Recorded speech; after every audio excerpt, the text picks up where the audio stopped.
늘 감기도 많이 걸리셨는데 저도 이 감기가 걸려가지고요 아주 무척 고생을 하고 있습니다.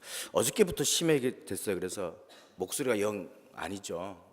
제 참 목소리 좋은데 오늘은 목소리가 영 아닙니다. 하지만 여러분들 성령의 은혜 가운데 또 주의 말씀을 잘 들을 수 있기를 주님 이름으로 간절히 부탁을 드립니다. 아주 오래전 얘기예요. 어떤 흑인이 여행 중에 주일이 되어서 예배를 드리기 위해 예배당을 찾아갔는데 그때 마침 찾아간 곳이 백인들 교회였어요. 타지에서 여행 온 그 사람으로서는 그곳이 백인 교회인지 뭐 아닌지 알 수가 없어서 그곳에 들어갔다가 그만 쫓겨나고 말았습니다. 예배를 드리기 위해서 예배당을 찾아갔다가 쫓겨난 그는 예배당 마당에서 흐느끼며 울고 있었습니다. 한참을 울고 있는데 누군가 그의 어깨를 두드립니다. 눈을 떠서 보니까 주님이 거기에 서 계시는 거예요. 그래서 주님이 왜 이렇게 울고 있느냐라고 묻으니까 주님, 주일이 되어서 예배 드리려고 예배당을 찾아왔는데 흑인이라고 하는 이유 때문에 쫓겨났습니다. 어찌 그럴 수가 있단 말입니까? 라고 이렇게 한탄을 합니다. 그래서 주님께서 그의 마음을 공감하신다는 듯이요 나지막하게 이렇게 말합니다. 얘야, 너무 슬퍼하지 마라. 사실은 나도 거기에서 쫓겨났단다. 그렇게 말씀했더라고 해요. 물론 옛날 얘기고요. 지금은 이런 차별이 없지만 교회가 교회답지 않은 모습, 예배당의 주인으로 모셔야 할 그런 주님께서 쫓겨나신 교회라고 하는 그런 가슴 아픈 현실을 이야기해 주는 그런 이야기입니다. 오늘 읽은 본문에 나오는 예루살렘 성전이 바로 그런 교회였습니다. 그런 성전이었습니다. 성전의 주인은 하나님이신데 성전 구석구석에 하나님을 모실 자리는 온데간데 없어지고 인간의 욕심이 성전을 가득 메우고 있었던 거죠. 주님께서 이제 십자가의 길을 걸어가시기에 맨 먼저 예루살렘으로 들어가십니다. 근데 예루살렘에 올라가신 예수님께서 가장 먼저 하신 일은 바로 성전입니다. 성전을 찾아가셨습니다. 왜냐하면 성전은 이스라엘 백성들의 신앙의 중심지였기 때문입니다. 그들에게 있어서 성전은 굉장히 중요한 의미를 가집니다. 그래서 이스라엘 백성들은 1년에 3번씩 무교절, 그다음에 7.7절, 초막절에 예루살렘에 올라가야 합니다. 근데 3번을 다 못 올라가면 한 번은 무조건 올라가야만 했습니다. 예루살렘에 올라간다는 것 자체가 중요한 것이 아니라 예루살렘에 올라가서 성전에서 제사를 드리는 겁니다. 제물을 바치는 것이 아주 중요한 이스라엘 사람들의 삶의 모습이었습니다. 그렇기 때문에 어떻게 보면 예루살렘 성전은 그들의 신앙의 중심일 뿐만 아니라 삶의 중심입니다. 근데 그들이 삶의 중심이었던, 신앙의 중심이었던 성전을 잃어버렸습니다. 성전 건물은 여전히 예루살렘에 있습니다. 하지만 이제 더 이상 성전은 성전이 아닙니다. 성전의 거룩함과 성스러움이 사라져 버렸기 때문입니다. 성전이 성전으로서의 역할을 하지 못하고 오히려 부패와 죄악의 온상이 되어 버린 것이죠. 오늘 본문은 그걸 잘 얘기해 주고 있습니다. 예수님께서 성전에 들어가 보니까요, 성전이 더 이상 성전이 아니었습니다. 거룩해야 할 성전에 장사꾼들로 가득 차 있었습니다. 하나님의 이름을 팔아 돈과 이익을 챙기는 사람들에 의해 성전이 지배되고 있었던 것이죠. 제사 드리기 위해서는 제물이 필요합니다. 근데요, 근방에서 오는 사람들은 괜찮지만 멀리서 온 사람들은요, 그 제물을 가지고 올 수가 없어요. 소나 양이나 염소나 비둘기를 가지고 와야 되는데 그 먼 거리를 가지고 올 수 없기 때문에 거기에서 성전 근처에서 그것을 제공해 줍니다. 그래요? 그럴 수 있어요. 그리고요, 성전에 들어서 꼭 남자는 성전세를 내야 됩니다. 근데 성전세는 로마 화폐로 낼 수가 없습니다. 두로 화폐로 내야 되는 거예요. 그 당시 흔하지 않은 화폐니까, 성전에서만 사용하는 화폐니까 성전에서 바꿔줘야 해요. 환전해야 돼요. 그래야 맞아요. 그럴 수 있어요. 근데 문제는 거기에 욕심이 들어있다라고 하는 거예요. 성전 제물을, 소나 양이나 염소를 제사장들이 관여해서 제사장들이 시중가보다 훨씬 더 폭리를 취해서 판다는 거예요. 환전도 마찬가지입니다. 훨씬 더 많이 폭리를 취하는데, 그것을 담당하는 사람들이 대제사장과 산헤드린 공회였습니다.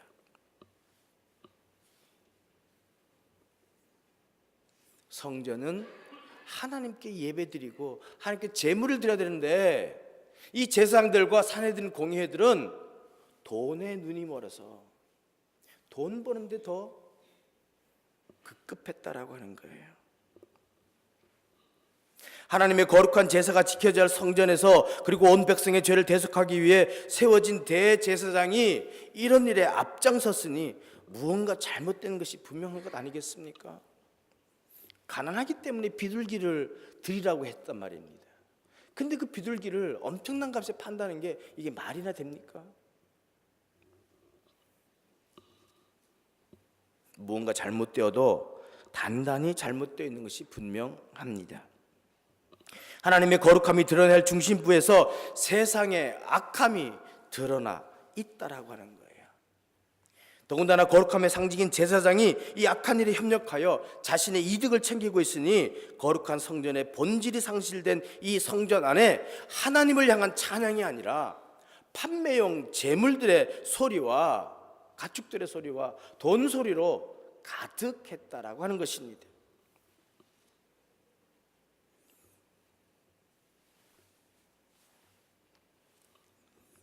예수님은 이러한 장사 속으로 하는 모든 행위를 보시고 분노하셨어요.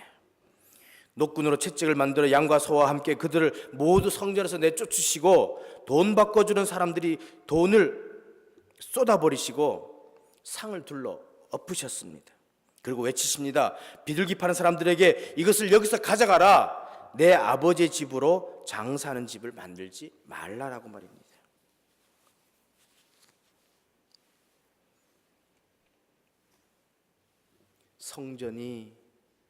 성전이 아니라 시장통이 되어버린 것에 대해서 주님께서는요, 안타까워하시는 거예요. 근데 제자들이요, 이 말씀을 보고, 이 사건을 보고 성경 말씀을 생각해냅니다. 시편 69편 9절의 말씀입니다. 주의 전을 사모하는 열심이 나를 삼키리라 한 것을 기억하더라 라고 하였습니다. 시편 69편 9절은 주의 집을 위하는 열성이 나를 삼키고 주를 비방하는 비방이 내게 미쳤나이다 라고 이렇게 기록되어 있습니다. 이 말씀의 본뜻은 주님의 집에 쏟은 내 열정이 내 안에서 불처럼 타고 있습니다 라는 말입니다. 예수님이 성전을 위하는 열성이 가득한 거예요. 거룩함을 회복하려고 하는 이 예수님의 그 마음이 가축들을 내어버리고 상을 뒤엎는 그런 행동으로 나타나게 된 것입니다.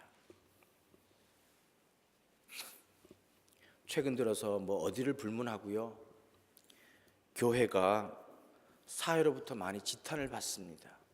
특별히 사랑하는 조국의 교회는 조금 심한 듯합니다. 물론 기독교를 무분별하게 비판하는 그런 세력들도 있지만, 최근 들어서 많은 언론 매체들을 통해서 보도된 그런 한국교회의 모습은 참 우리의 마음을 아프게 합니다. 교권의 세습이라든가, 총회장 나가는데 금권 선거를 한다든가, 여러 가지 그 일들을 통해서 참 교회가 교회답지 못하다라고 하는 그런 생각들, 또 아픔들, 또 비판들이 쏟아지고 있습니다. 이래서 많은 사람들이요, 세상보다 교회가 더 부패했다면서 비난하고 있습니다. 세상의 빛과 소금의 사명을 감당해야 할 교회가 오히려 더 부패의 온상의 이미지로 전락해 버렸기 때문에 얼마나 마음이 아픈지 모르겠습니다. 더군다나 이 교회가 복을 비는 샤머니즘에 근거한 말씀들이 난무하기 시작했습니다. 그리고 많은 성도들이요, 갈망하는 이 복은 자신의 성공을 위한 개인주의적인 복음으로 전락했습니다.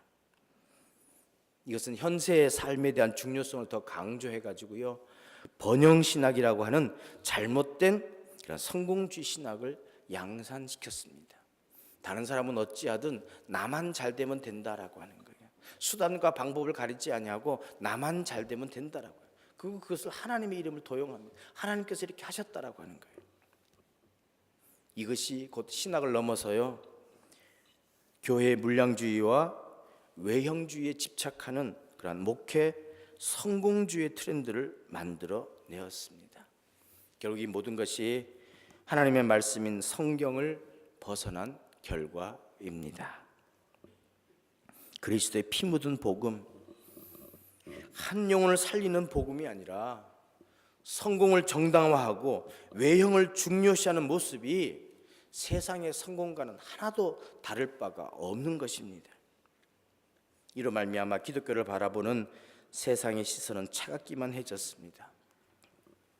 그들이 바라보는 기독교의 이미지는 성공만을 추구하는 집단이요, 도덕적으로 불투명한 집단일 뿐입니다.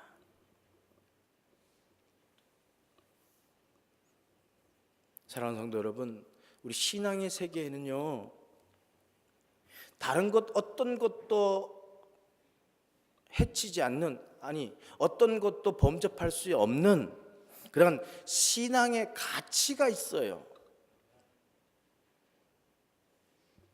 영적인 가치가 있을 때만 이 우리의 신앙생활이 유지가 되는 거예요. 교회가 유지가 되는 거예요. 신앙의 세계에서요, 세상의 가치가 지배되고 세상의 가치가 군림하게 되면 그거는요, 교회가 아니라 또 다른 하나의 조직이 되어버리는 거예요. 그것을 우리는 세속화라 그래요. 아니면 좀 더 정난하게 얘기하면요, 타락이라고 얘기하는 거예요.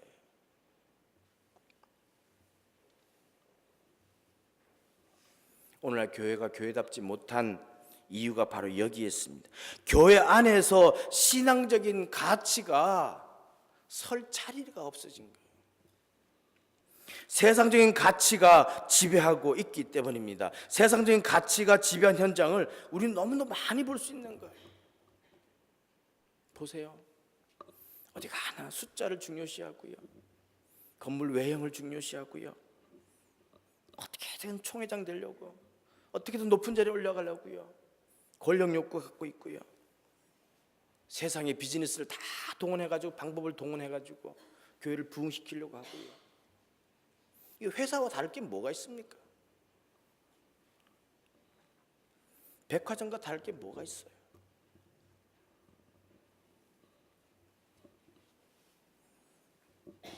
뭐 거창하게 교회 문제는 그렇다고 칩시다. 뭐 우리가 어쩔 수 없는 거니까, 우리 교회는 안 그러니까 어쩔 수 없다 칩시다. 우리 개인에게 한번 들어봅시다. 우리 개인의 영적인 상태는 어떠냐라고 하는 거예요. 성경 말씀이 우리 영혼이, 우리의 몸이 성령의 전이라고 얘기합니다. 고린도전서 3장 16절 17절 보면, 너희는 너희가 하나님의 성전인 것과 하나님의 성령이 너희 안에 계시는 것을 알지 못하느냐. 누구든지 하나님의 성전을 더럽히면 하나님이 그 사람을 멸하시리라. 하나님의 성전은 거룩하니 너희도 그러하니라 라고 하셨습니다. 여러분, 우리의 몸이, 우리의 영혼이 하나님의 성전이에요. 하나님이 계시기에 하나님의 성전이라고 합니다. 하나님께서 임재하시고 하나님이 머무시는 그런 성전이라고 얘기를 해요. 그런데 우리 속에 하나님만이 안 계시고 다른 더러운 것들, 잡다한 것들이 가득 차 있지 않습니까? 예수님이 성전에 들어가셔서 제일 먼저 하신 게 뭡니까? 장사꾼들을 내쫓으신 거잖아요. 왜요? 성전을 정결케 하기 위해서. 예수님이 내쫓으신 이들이 누굽니까? 그들은 재물을 파는 장사꾼들이고 종교적인 선행을 하나님께 파는 신앙의 장사꾼들이에요. 어떻게 보면 우리는 영적인 의미에서 신앙의 장사꾼들과 같은 사람들 아니겠습니까? 우리가 드리는 찬양과 기도, 금식, 헌금, 봉사가 때로는 하나님께 무엇을 얻어내려고 하는 그런 장사 속으로 행한 경우가 얼마나 많습니까? 내가 이것을 드리면 하나님은 내게 더 많이 주실 것이라고 하는 그런 장사 속의 신앙 말입니다. 이런 상업적인 신앙이 우리 속에 들어와 있는 거예요.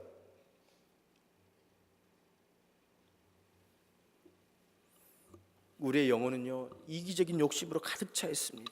우리 안에 잡다한 우상들, 내 속에는 내가 너무 많이 들어앉아 있습니다.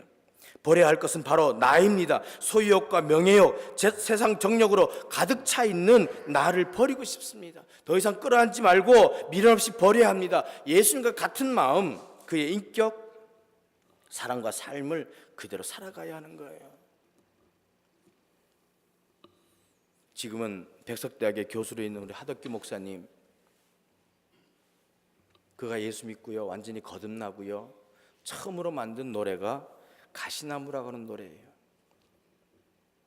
저랑 우연히 같이 성가대에 앉아 있다가요, 갑자기 목사님 말씀 듣다가 그 자리에서 막 적는 거예요. 가사를 막 적어요.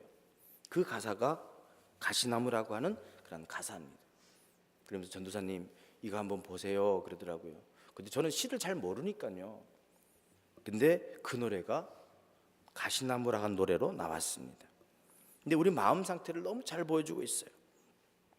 내 속엔 내가 너무도 많아 당신의 쉴 곳 없네. 내 속엔 헛된 바램들로 당신의 편할 곳 없네. 내 속엔 내가 어쩔 수 없는 어둠, 당신의 쉴 자리를 뺏고, 내 속엔 내가 이길 수 없는 슬픔, 무성한 가시나무 숲 같네 라고 노래하고 있습니다. 이 속에 있는 이 더러운 것들, 이기적인 욕심들 때문에 하나님이 머물 곳 없다라고 하는 거예요. 오늘 이 아침에 주님께서 말씀하십니다. 성전에 장사꾼을 내쫓은 것처럼 우리 마음속에 있는 그런 영적인 장사꾼들을 다 내몰으라고 주님께서 말씀하고 계십니다.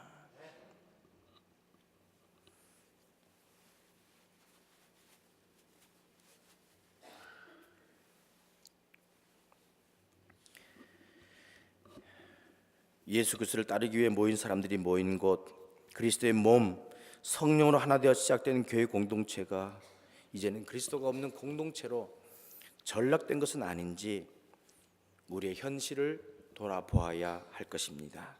예수님께서 마주하셨던 유월절 예루살렘 성전의 모습이 비단 성경에서뿐만 아니라 오늘 이 땅에서 계속되고 있는 것은 아닌지 반성해 보아야 할 때입니다. 교회가 교회의 본질을 잃어버린 것은 아닌지 말입니다.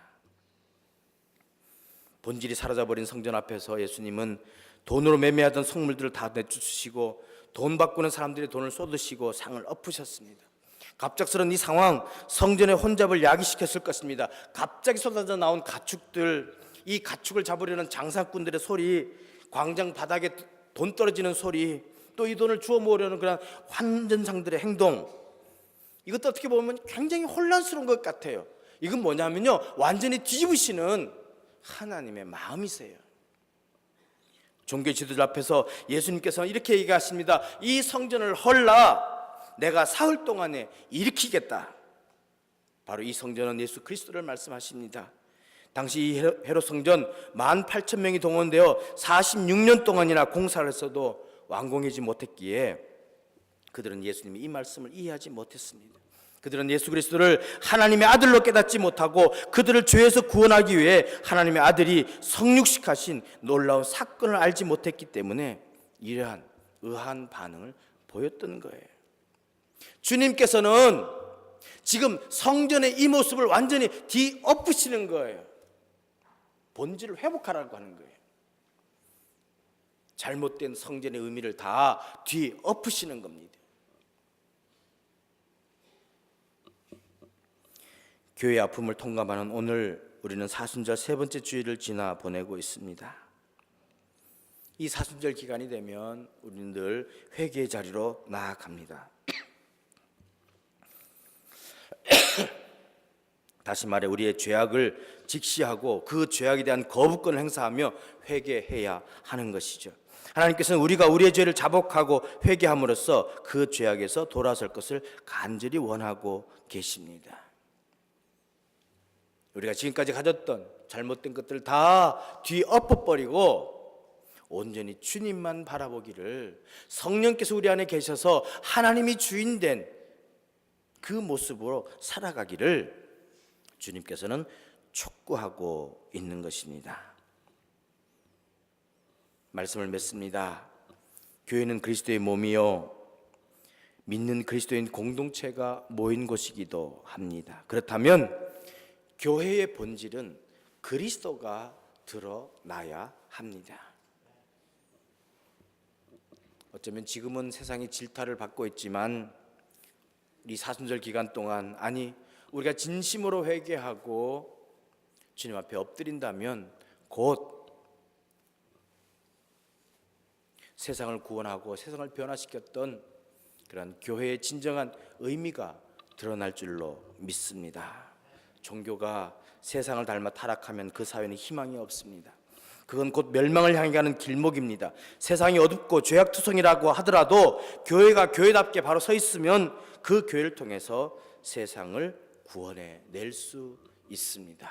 사랑하는 성도 여러분, 우리 교회가 교회다운 교회, 교회의 사명을 감당하는 교회가 되도록 기도해 주시고, 그런 교회를 만들어감으로 그 교회 공동체 안에서 신앙생활하는 우리 모두가 세상의 희망이요 빛으로 살아갈 수 있기를 주님의 이름으로 간절히 축원드립니다. 우리는 우리의 영원한 성전 되시는 예수님, 우리의 몸과 영혼이 예수님을 주인으로 모신 성전입니다. 하나님을 위해서, 하나님을 사랑하는 사람들, 더럽고 추한 탐욕과 명예를 다 내려놓고 오직 예수 그리스도만 믿어 구원받고 영원한 생명을 누리는 그런 저와 여러분 되시기를 주님의 이름으로 간절히 축원드립니다. 기도하겠습니다.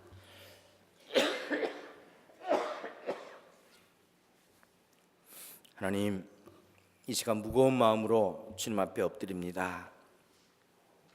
교회가 교회되지 못하고 성전이 성전되지 못한 모습 주님 앞에 내어놓습니다. 주님, 이제 부끄러운 마음으로 주님 앞에 엎드려오니 주여 저희들을 깨끗게 하여 주시옵시고, 우리 속에 있는 영적인 신앙 장사꾼들의 그 모습들을 다 내어쫓게 하시고 온전히 주님으로만, 하나님으로만 가득하는 성령으로 충만한 그런 우리의 삶 되게 도와 주시옵소서. 그래서 교회가 교회되게 하시고 우리가 하나님의 전됨을 회복함으로 말미암아 이 세상의 빛과 소금의 역할을 감당하는 그러한 저희들 되게 도와주옵시고 축복하여 주옵소서. 예수 그리스도 이름으로 기도합니다. 아멘.